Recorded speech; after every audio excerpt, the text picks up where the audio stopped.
scientists have found proof that Moses actually parted the Red Sea. So for those of you who don't know, this is a biblical story, and it tells us how in 1250 BC, Moses was leading Israel in a daring escape from the Egyptian army. But when they approached the Red Sea, which is impassable, Moses held up his staff and God separated the sea to allow the people to walk across safely. Many people don't believe this story. However, now scientists of all people are claiming that there is mounting evidence that suggests that there may actually be a lot of truth to this story. Recently, a TV crew followed a Swedish scientist named Dr. Moeller and his team of researchers in the steps of Moses, back when he and the people tried to escape the Egyptian army. At one point during this, the TV crew and scientists investigated the bottom of the Red Sea, and weirdly enough, they came across dozens of ancient Egyptian relics belonging to the Egyptian army. Further proof of this story stems from Dr. Ron Wyatt, who is an archaeologist who in 1978 claimed to have photo evidence of golden chariots and fossilized human and horse bones on the bottom of the Red Sea. Due to the strong religious beliefs at this time,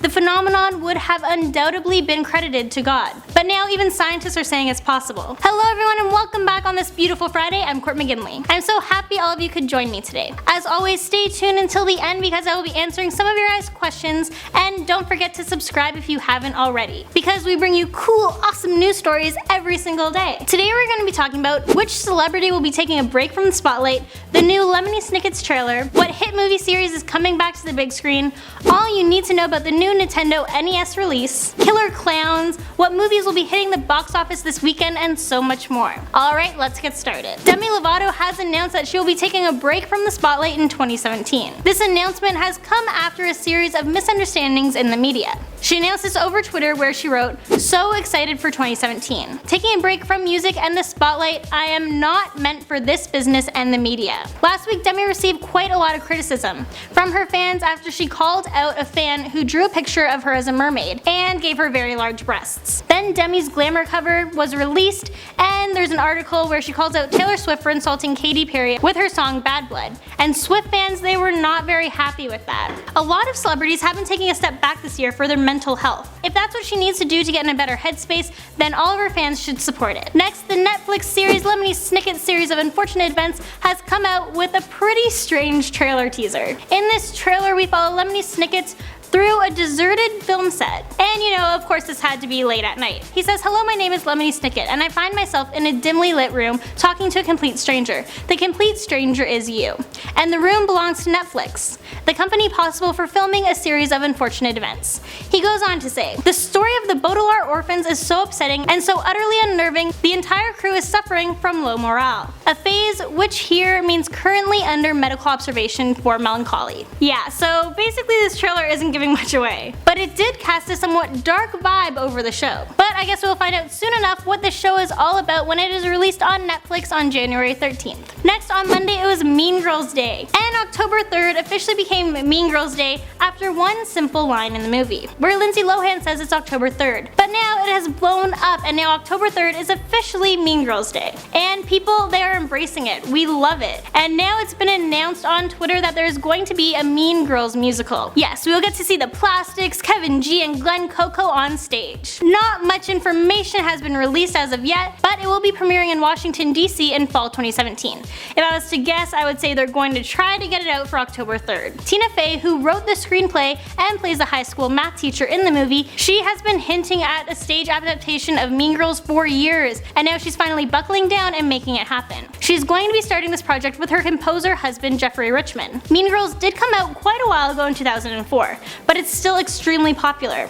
This week on October 3rd, I went to a VIP cinema because they had a screening of Mean Girls in 2 of the theaters, and they were both sold out. And on October 3rd, there's always a Mean Girl meme all over the internet every year. So if anything, it's just grown in popularity over the years. Speaking of movies making a comeback, it turns out that all 8 Harry Potter movies will be coming back to the big screen on October 13th. Yes, this is so exciting! Pack your bags because we're all about to hop on the Hogwarts Express and return to Hogwarts. These movies are returning to the big screen to get fans excited for the upcoming November 18th release of Fantastic Beasts and Where to Find Them. I mean, as if people even needed another reason to be excited. Warner Brothers have teamed up with IMAX to make this incredible magical screening happen. One movie will be screening per day starting on October 13th. Also, to make things even better, the screenings will include a sneak peek of Fantastic Beasts and where to find them in select theaters. There are also a variety of admission packages, and they're available depending on your level of dedication. You can get your single ticket or a festival access pass. Alright, so we've all heard about these crazy clowns that are going around town and terrifying people, but now it's turned into a whole new level of creepy. A 12-year-old boy named Bradley Prescott was charged with a felony after he posed as a clown on a video app, and he threatened to kill the students at his Florida middle school. He did all of this because he thought it was funny.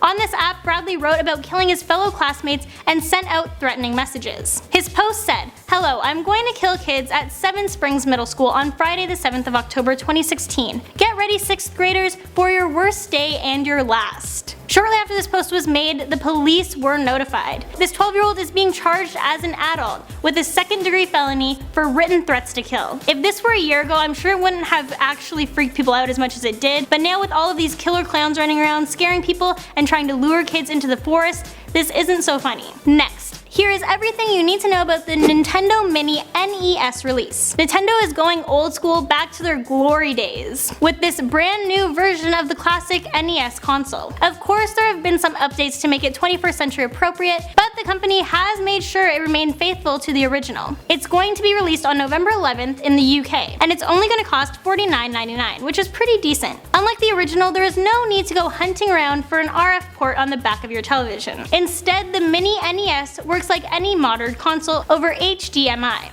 The famous 80s controllers will be returning, and they will need to be plugged into the front of the console. Nintendo will also be building 30 different games directly into the system. I'll leave the list of those games down in the link below. But do not fear, because a lot of our old favorites have made the cut. Some of these include the original Super Mario Bros., as well as Super Mario Bros. 3, The Legend of Zelda, Donkey Kong, Metroid, Castlevania, Final Fantasy, and Pac-Man. I'm most excited for Super Mario Bros., Legend of Zelda, and Pac-Man. Let me know which ones you want to play down below. Finally, it's that time of the week where I let you know what super cool, awesome movies are going to be hitting box office this weekend. And we have The Girl on the Train and Middle School: The Worst Years of My Life. Let's start off with The Girl on This Train. This movie is based off a New York Times best-selling novel. It's rated 14A and it's a mystery thriller. This movie stars Emily Blunt, Haley Bennett, Rebecca Ferguson, Justin Theroux, and Luke Evans, to name a few. In this movie, we have a woman who is devastated about her recent divorce. She spends her daily commute fantasizing about what the seemingly perfect couple who lives in a house that her train passes every day. Then one morning she sees something shocking happen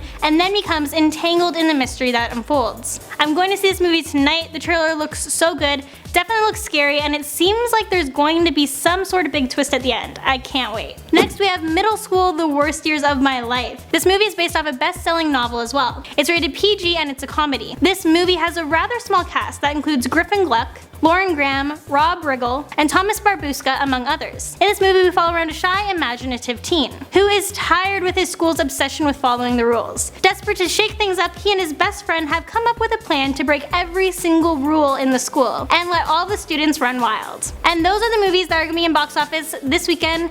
And now it's that all-important time where I answer you guys' questions. Alright, Dodgeman123 asked, Courtney, have you ever been embarrassed in public before? Well, I'm gonna be honest, there aren't too many times, but something did happen recently. I competed in the mud run and ripped a huge hole in my pants halfway through the race, so you know, that's always fun. Yeah, it's pretty much something nightmares are made of. I actually have a vlog about it on my personal vlogging channel over at Courtney McGinley Vlogs, so after this video you can feel free to head on over and check that out. And you know, since you're already there, you might as well hit that subscribe button. Next, Miguel Hernandez asks, what's your favorite YouTube channel and why? Please like so they can see. I see you there, Miguel, and I am a huge fan of Shane Dawson. I just think he's hilarious, and the shows where he makes some weird food thing, they're great. And Joey Graceffa is awesome too. Also, a channel called Most Amazing Top 5 is pretty cool. If you haven't checked them out, then make sure you do. Next, Rose Patel asks, do you guys have any bloopers? I think it would be funny to see you mess up and laugh about it. Oh man, do we ever. I definitely think one day we should come out with a blooper video because it would be pretty hysterical. Next, Brian Perpuli asked, what is your favorite song? Please answer. Hello, Brian! Well, currently I'd say my favorite song would have to be Closer from the Chainsmokers. One of my friends at the studio named Sophia got me into that song, and I've been listening to it all the time. Also, I've been listening to Into You by Ariana Grande quite a lot, but pretty much anything from the 90s I'll love. Next, Sharky Pup asked, please answer, do you have a pet? Sadly, I don't. Growing up, I had a black lab named Glacier and a cocker spaniel named Chico. But currently, I don't have a dog, but I would love to get one as soon as possible. And our final question of today is from Lunar Dash, who asks, are you affected by all of the hate comments Court and Landon?